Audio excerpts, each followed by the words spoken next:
In this beginner's tutorial, I'm going to show you how you can quickly insert a table here in Google Sheets. So there are 3 ways on how you can insert a table. The most basic one would be to select the range where you want to create that table. Let's say I want 5 columns and 10 rows. So I'm going to select that range. Then I'm going to right-click within that selected range and select Convert to Table. If I click on that, here we have it.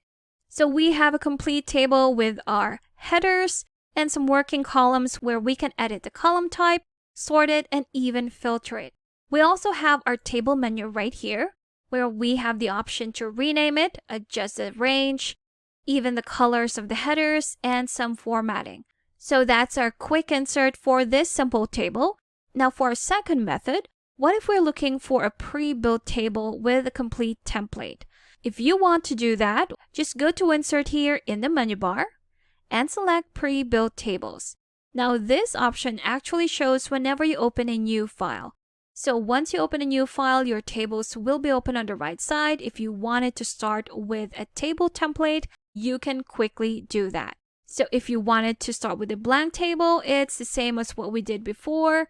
Next one, if I'm planning for a vacation, so if I go back to this one and select Travel Planner right here, right underneath it, we have 3 options. So if I wanted to do a trip itinerary, I can quickly just click on Insert on the right side, and it will automatically be added to my spreadsheet.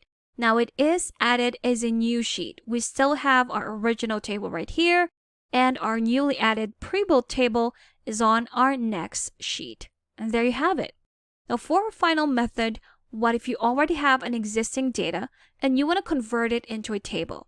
What you're going to do is to watch another video that I've created, a full video on how you can do that, which I will be linking to with a card at the top right corner for you to check out. So those are 3 easy ways on how you can quickly insert a table right here in Google Sheets. If you still need extra help with Sheets, I do have a free guide linked in the description below that you should also definitely check out. Thank you for watching this beginner's tutorial. If you found it helpful, make sure to subscribe for more helpful videos, and I will see you in the next one.